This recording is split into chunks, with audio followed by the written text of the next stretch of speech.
I reported my husband and sister-in-law to CPS after they secretly forced my bullied son to stay overnight with the cousin who bullies him. Hey there, I'm a 37-year-old woman who's been married for 9 years. My husband, Harry, is 40, and we have a 7-year-old son, Nate.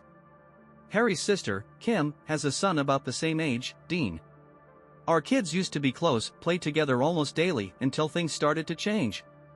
Over the last couple of months, Nate has been telling me that Dean has been bullying him at school. They both attend the same school, and up until recently, they were in the same class. But after Nate complained about Dean bullying him, I spoke to the principal, and his class was changed. Both of them are in 2nd grade. Before I took this step, I tried everything I could to fix the situation. I spoke to Kim about the bullying, but she just laughed it off, saying the boys were just being boys and that they'd get over it. Now, Nate's a tough little guy, so if he was saying he was being bullied by Dean, I knew something was wrong. It wasn't just kids messing around. When talking to Kim didn't help, I spoke to the teacher, and they were separated. After that, things between Kim and me went downhill. I started avoiding her at family gatherings because I didn't want to engage. Her son is unruly, rude, and completely unaware of how to behave in public, and he's just 7, so it's pretty bad. I don't think he's a good influence on my son, so I stopped them from hanging out. Nate's fine with it because he was being bullied and didn't get along with Dean anymore. Kim either didn't realize what was going on or just didn't care enough to acknowledge that her son had a problem. Maybe it's because of her recent breakup. She got dumped by her boyfriend of 3 years about 6 months ago, but no one knows why it happened. Ever since, she's been distant, only caring about herself, not even about Dean. Kim never married Dean's father, and they broke up a year after Dean was born. They continued co-parenting, but as far as I know, they don't have a close relationship. Dean's father lives nearby, so he can still attend the same school, and Kim and he take turns watching Dean. They're not on great terms but not on bad terms either. He's not involved much in family life, so we only see him at Dean's birthday or Hanukkah when Kim hosts.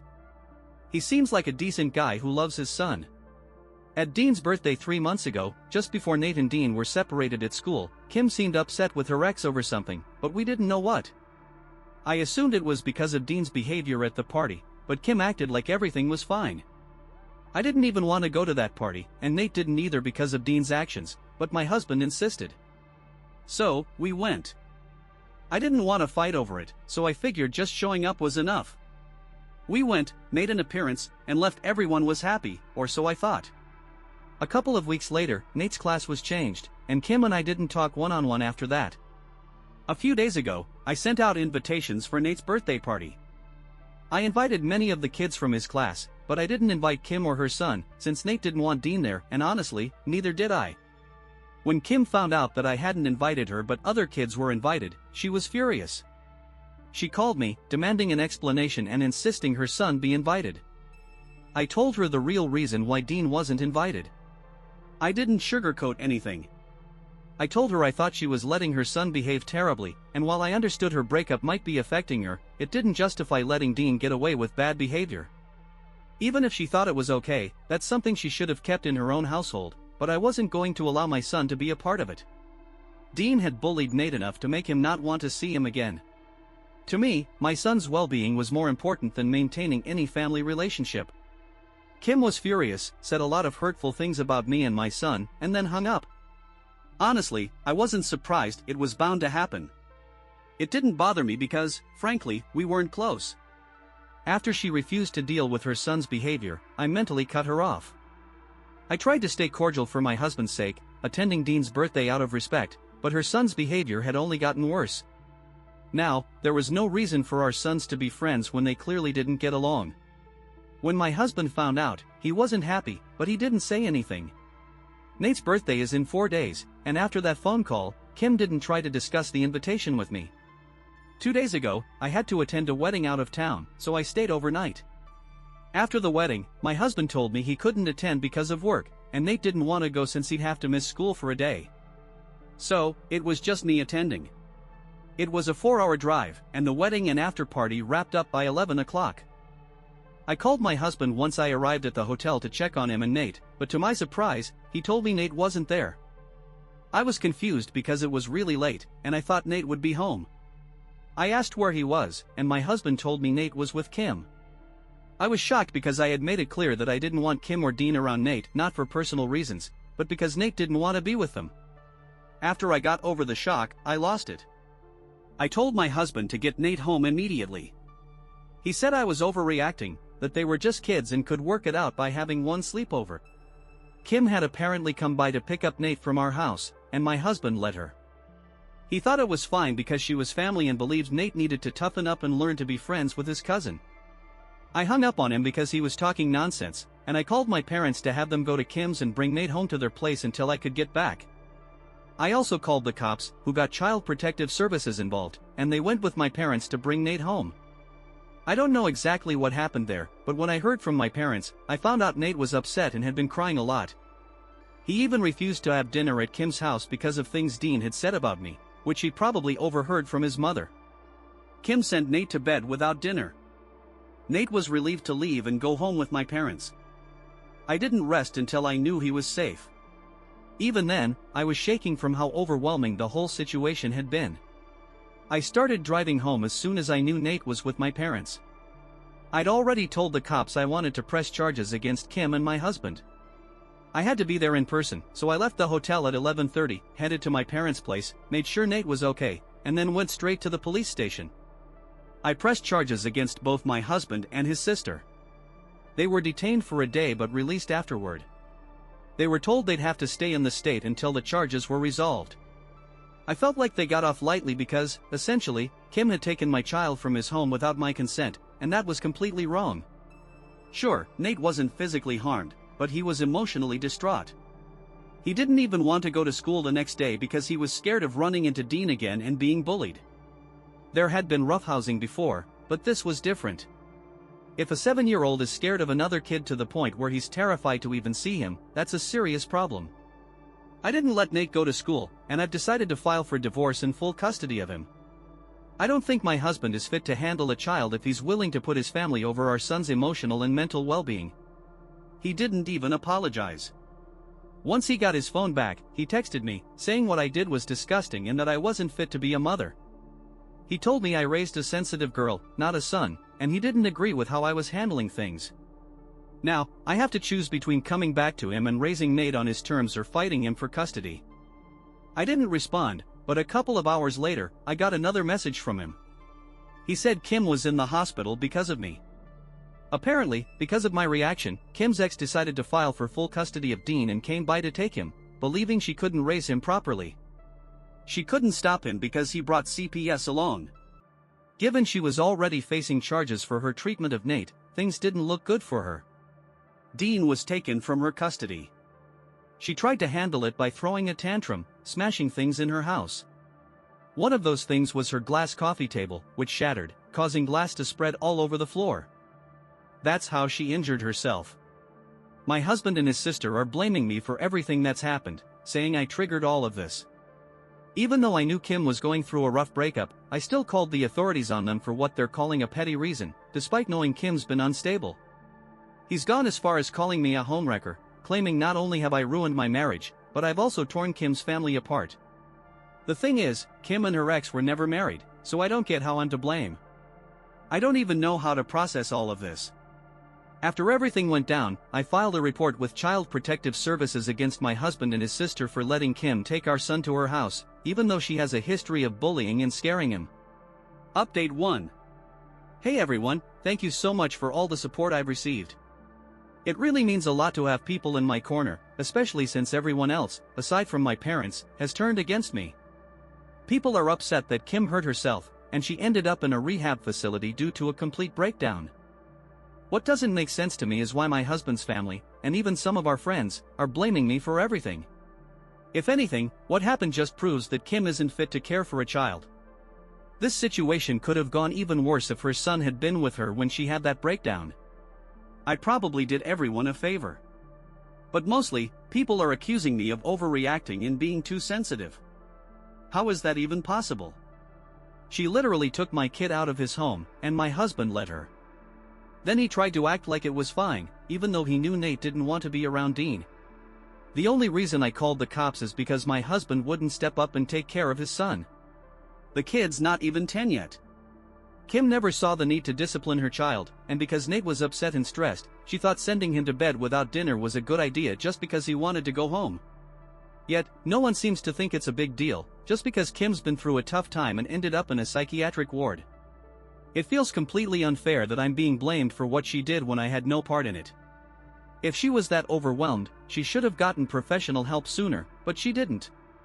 How is that my fault? I wasn't trying to cause a chain of events like this. I was just trying to protect my son. I don't understand why that's so hard for people to accept. I'm already feeling miserable over the divorce, and now this has only made things worse. I need somewhere to vent, so I'm using Reddit as my journal right now. I need to stay mentally strong through this, because I do feel bad for Kim, but what she's doing by lashing out at me isn't the right response. Most of my friends and my husband's family think I'm in the wrong, but I don't think I am. At least Nate's happy now. He's back at school and doing better. Now that Dean's father has taken him away, Dean's going to a new school. I heard through the grapevine that Dean's been taken out of the house, and I'm honestly relieved. Nate's doing better, and at least that gossip helped me. As for the divorce in custody, I've already filed for both full custody of Nate and the divorce. My husband still hasn't been served, but I'm sure he won't take it well when he is.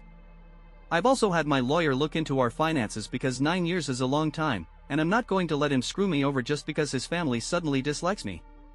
This honestly doesn't surprise me. I've always known how loyal he is to his family, but I never thought he'd choose them over us. I can't understand how he's treating me like this after we've been together for almost 10 years. I'm kicking myself for not leaving him the moment he showed signs of wanting Nate and Dean to remain friends, even after all the bullying. I shouldn't have gone to that birthday party. I shouldn't have backed down so easily.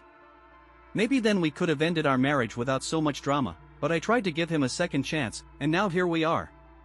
Update 2. Hey guys, today my husband responded to the divorce papers. He's not contesting it, which is a relief because I didn't think I could handle the stress if he did. But he's still not ready to let go of custody of Nate, and that's where the real issue is.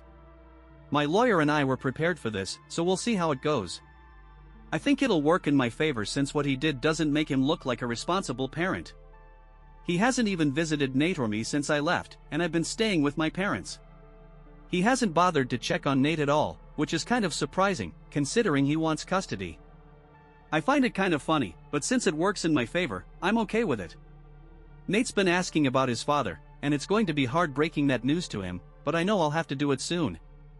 I wasn't strong enough to do it yet, but now that the divorce is happening, it feels a lot more real. I know I'll have to tell him that his dad isn't going to be around as much. I know Nate will be okay with me, but it still breaks my heart because he's so young and small. I hope the love from his grandparents and me will help him feel better, but I know nothing will completely fill the gap of a father figure. That's a hard reality I have to face. My parents have been really supportive, helping take care of Nate. It's been a big help because they're retired now, so they have time to spend with him. I'm able to focus on the mediation and work without worrying if Nate's emotional needs are being met. I mean, I spend time with him every night, talking and playing for about an hour before bed, but I still feel guilty like I'm not doing enough. He's been really brave about everything, never complaining, but I can't shake the feeling that I'm not being a good mom. I really hope I am, because I don't know what I would do if I wasn't. Update 3. Hi, this is the night before our first mediation meeting for the custody case.